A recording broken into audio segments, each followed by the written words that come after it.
Thank you for listening to the Third Culture Podcast. I am Davin Martin, the host and founder of the Third Culture Podcast, and I'm excited today to bring something of value. So I hope you enjoy this show, and we're going to get into the introductory episode to this podcast. All right. Well, thank you for taking some time out of your day.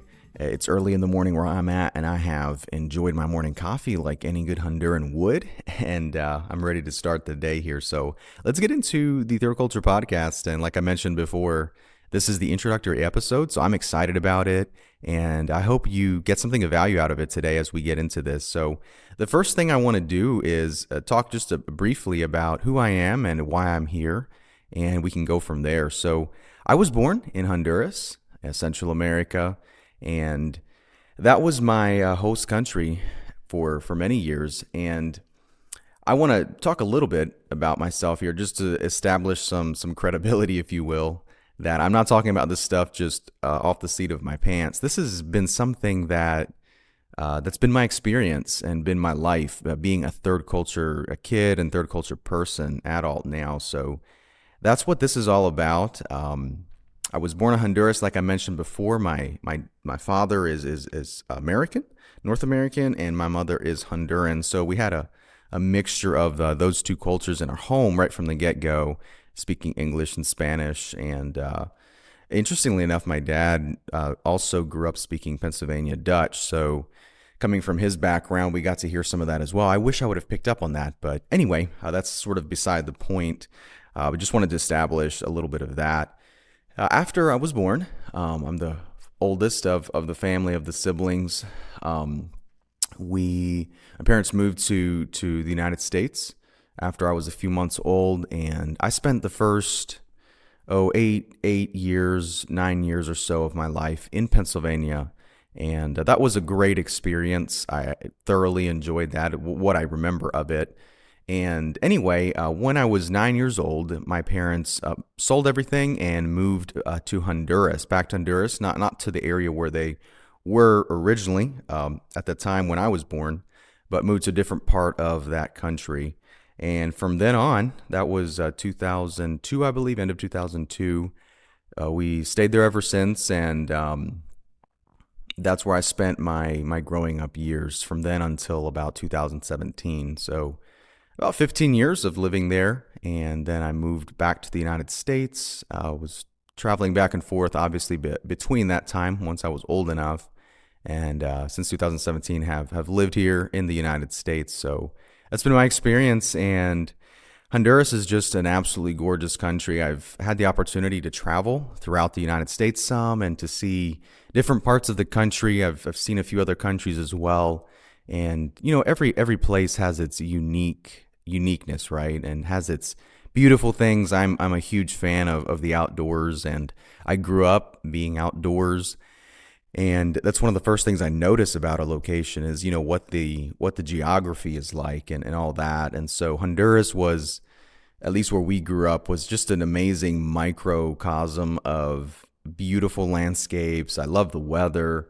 And if you didn't mind the humidity sometimes and all the rain, but it was just a gorgeous place, lots of mountains, and it introduced me to so many wonderful things, you know, and I'm so thankful for that time there. So anyway, that's a little bit of my background on that. My parents are still there. That's home. As much as I can refer to that as home, it's home to me, and we'll get into what home is in a further episode. So yeah, I just wanted to say this. If you've enjoyed this podcast, at some point, maybe after you've listened to this, I would love if you would, you know, follow us on Spotify, wherever you're listening.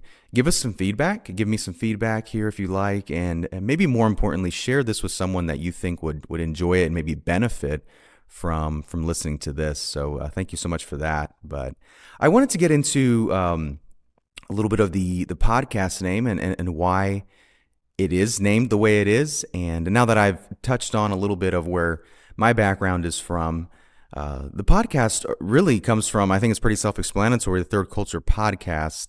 And as I explored this idea of podcasting and audio documentation, if you will, this was one of the first things that came to my mind because it's been such a formative part of my life. So, like I mentioned, third culture has been something of interest to me ever since I can remember. Being a kid, we heard the term, and I don't know that it was ever really defined for me necessarily. It was just sort of an understood thing. And that's one of those things that I've been on a journey of trying to sort out and decipher what this actually means. And, this is back in the early 2000s. We lived in a third culture country or a third world country, sorry. And, internet was a rare luxury, just to put it simply. I know my dad had a real basic Sony Ericsson cell phone. It wasn't even a flip phone. It was one of these. It kind of looked like a Nokia little phone with oh gosh, what's it called? Tech 9 typing buttons or something like that. I forget what it's called exactly. It certainly wasn't a QWERTY keyboard at the time, and you could send text messages and call, but I don't think you could make international calls. I know it was very expensive if you could. And I remember the day that our town got our first little internet cafe, and we thought, man, this is amazing. I can actually now have a Facebook profile, and I can send emails. We don't have to go to the city, 1-2 hours away, however far it was, and do all that. And we could communicate a little bit better with, family that's overseas or other people. So anyway, it was information. I say all of that to say that information was a little harder to come by if you didn't have it in book form, or if you hadn't studied it or didn't have some other resource. It was a little slower in getting to you. So nowadays we're obviously spoiled with, I can just pull out my phone and essentially search anything that I want to. So that was a huge difference. And I don't know about you, but I remember life before cell phones, and not many people in my generation in this part of the world do, because the previous generation had already been exposed to that. But it was really cool. I remember getting my first cell phone. I was 15 or 16, and just what a big deal that was. And it certainly wasn't a smartphone. So anyway, I digress into these random stories. So all that aside, that was sort of the place where we grew up. And going back to the subject of the podcast name, the Third Culture Podcast, we were aware of being third culture, but I can't say that I could have defined it for you. All I knew is that I was different, and that we lived in two different worlds, and it felt like, well, multiple worlds. Honestly, it was more than just two worlds. So I hope that explains the origin of this podcast name. There's something about being a third culture kid. You're exposed to a lot of different worldviews and perspectives, and you're constantly looking for ways to assimilate into the culture that you're living in. And that's part of your job. It's part of what you do. And it wasn't my job. My parents were there for a purpose. I was just along for the ride. I was a kid. I didn't really know until later really what the purpose is of what we were there for. It was just sort of understood when I was very young, sort of preteen and all that. And one of the things that's happening as you're in this culture is you're learning to assimilate into the culture. You're learning to contextualize principles and all these different things. And you're also exporting a little bit of your own culture as well, right? Because that's just what naturally happens when different cultures and individuals mix and build relationships.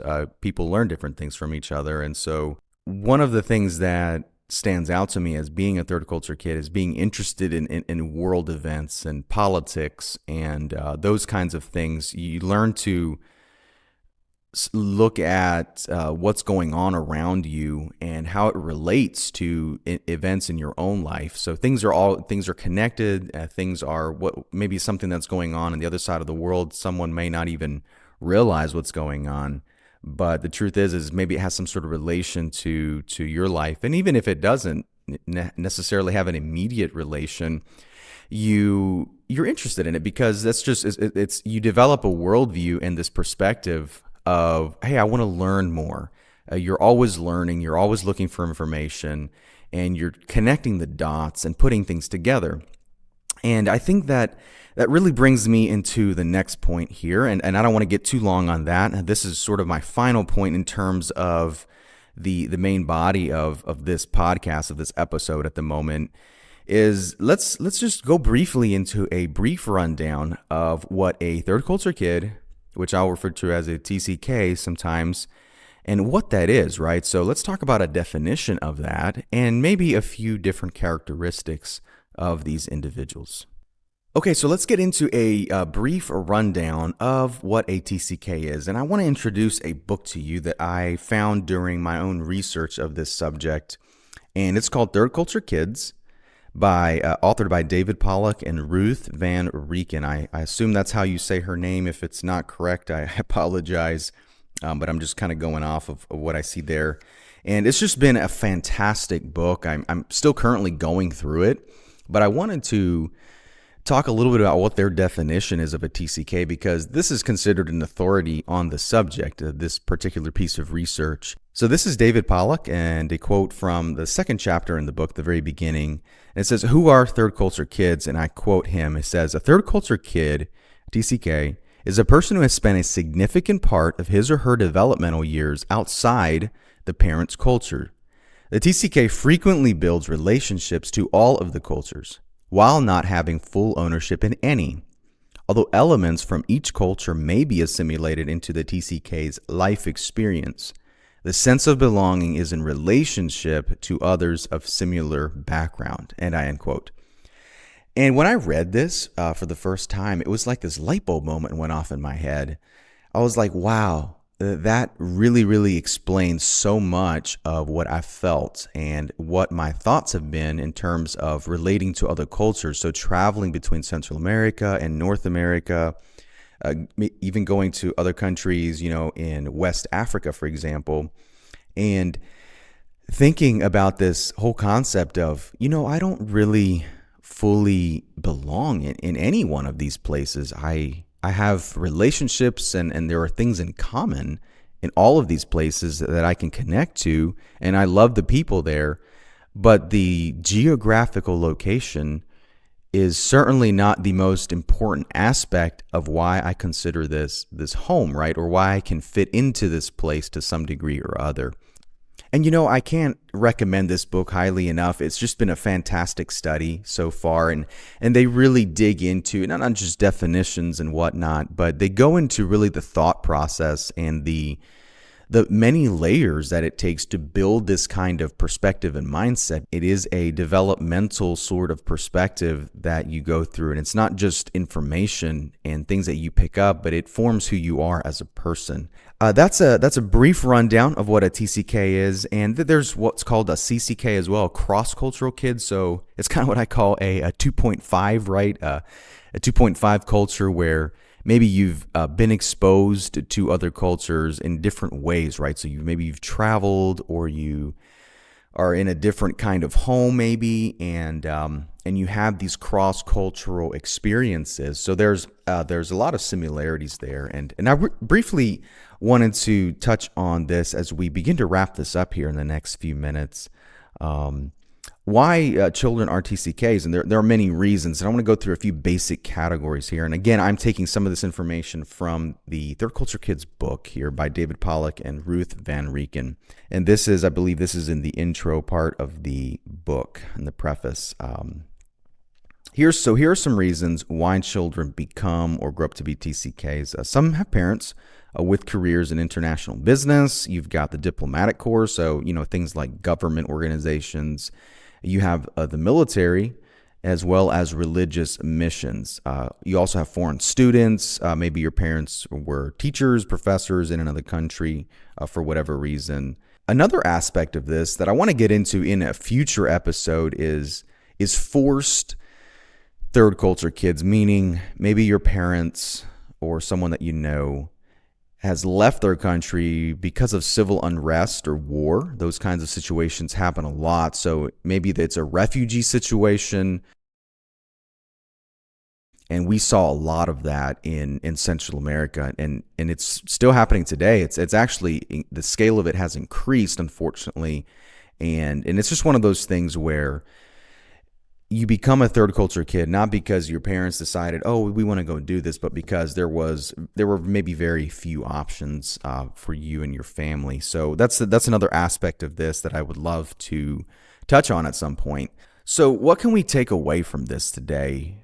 Well, one of the things is this: if you are a third culture kid, the process that I went through looks a little bit like this, and this is extremely basic, but this is a little bit of what it looked like, where we're different. We're different kinds of people. And my experience has been no matter where I've gone, and even with extended family, so uncles, aunts, cousins, those kinds of things, people that I have a lot in common with in terms of a family line, and I've been around for many years, ever since I was young, or whether it was in a completely new place. Maybe I'm going to an event, or maybe it's a school thing, or whatever it is. You learn, that's one of the characteristics of a third culture kid, you learn to build common touch points with virtually anyone that you meet. I can meet a complete stranger, and to this day we can strike up a conversation and get to know each other relatively quickly, because you learn to build bridges and rapport with people very quickly.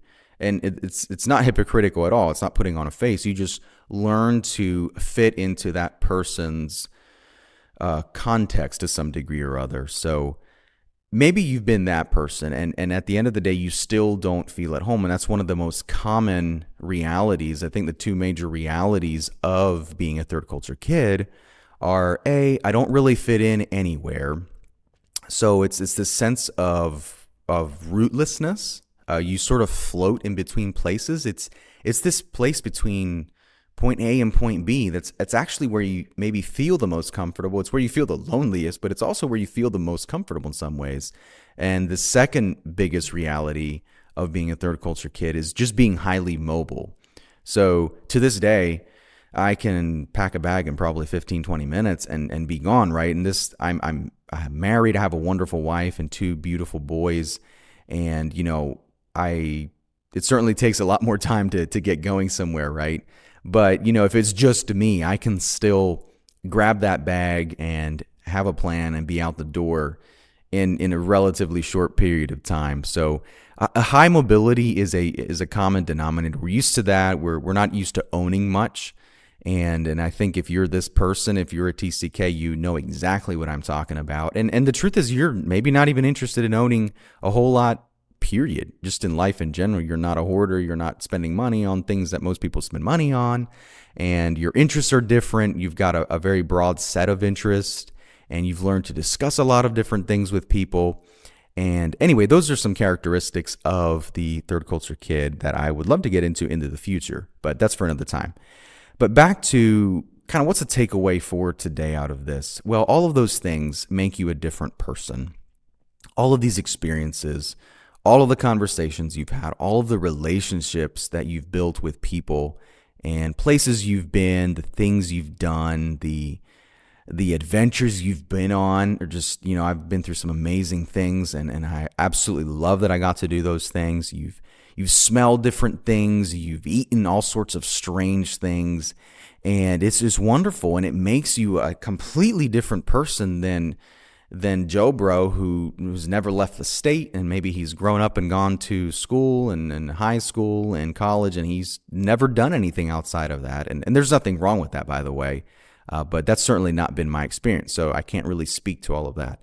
But all of these things that I mentioned make you a different person, and one of the things that I have struggled with is rejecting that, because you look at it, and the most common feeling is, I'm so weird.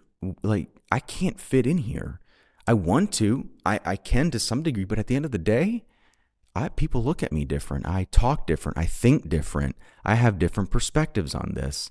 And on the list goes. And as you get older, another fantastic characteristic about the TCKs are typically, not everyone, but most of us have some sort of interest in leadership.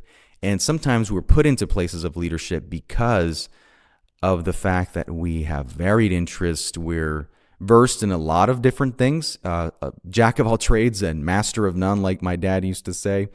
And that's sort of who we are sometimes. And that puts us into places of leadership because we're capable in a lot of ways. And that's not to toot a horn necessarily. It's just the reality at times. So in all of that, sometimes the easiest thing to do is to try to reject that part of who we are and try to fit in and try to become what we think other people want us to be. And we don't want to make waves because, well, we just don't want to go through all of that. And I'm at the place now of somewhere between, you've got rejection, you've got acceptance, and then you've got this embracement of who it is, right? So I'm somewhere in that acceptance and embracement part of the continuum, I believe, where you learn to accept it and you look at it and you're like, man, that's really a good thing. I'm really thankful for that. And to go beyond that and to say, I'm going to embrace this, the things that make me different, the experiences, maybe the principles that you've learned, they're really good. And matter of fact, they're actually really necessary in this world. So maybe you don't fit in the world that you're in right now, but just know this, that the unique skills that you have, the unique personality that you have is truly what your world needs. It's not something that should be done away with, but it should be something that you accept and embrace and learn to actually share with other people as much as possible. So I just wanted to put that out there, that many times we feel conflicting things. It can be confusing, and that's certainly been my experience. And I think even though you've maybe gone through this and you have wrestled with the implications of this, it can still come up, right? You may be very secure in your personal identity, but you're in a situation where you end up questioning your own thought process, and that's normal, and that's not necessarily a bad thing. But do not reject who you are. Do not turn back on what has made you the third culture person, right? So our world needs that today. Our world needs people with varied perspectives and an understanding of the way the world works, right? It's not just this isolated, I'm going to do this over here and it affects no one. That's a ridiculous premise, right? Cause and effect, and that has a huge implication in terms of culture and understanding. So, I hope that makes sense to you. And, if there's anything you can do today, I just like for you to think about, what makes you, you. Think about the different layers in your life, and that has been so helpful for me to think about the different experiences and different phases of life and begin to understand and explore what makes you who you are. Why do you think the way you think? And embrace those differences. There's this gray area. Not everything is black and white, right? It's this culture versus that culture, and it's this custom versus that tradition, and one's good and one's bad, and all of those things. That's the beauty of the multicultural aspect of this, is that, like they say, there's more than one way to skin a cat. So there's more than one way to be and more than one way to do things. And I think that's such a fantastic part of being a third culture person, is you get these varied perspectives. So embrace that gray area, so to speak, and explore that and think about what makes you, you. And if you, again, like I mentioned before, if you found this of value, share this with someone. I hope it makes sense. And I'm excited about further episodes. We're going to dive into this, and just a sneak preview of other things I'm going to go through. In another episode, we're going to go through different stories, and we're going to have series of stories. We're going to also talk about world events. We're going to talk about other people's stories, right? So this isn't really just about me. I'm just wanting to give you an intro to what this podcast is about. But we're going to go through people's stories, and we're going to hear some amazing stuff. We've got a list of people and things that we want to touch on and dive into. And I'm really excited about that. So share this with someone. Thank you so much for taking time to listen today. I hope you have a wonderful day. And like I told my sister the other day, we were talking about some of these things, and we were signing off, and I just said, I just stay weird, right? Stay that third culture person. And that's what I would tell you today. Love people and embrace faith, embrace God, and embrace the beauty that's been made in the world. And we'll see you in the next episode.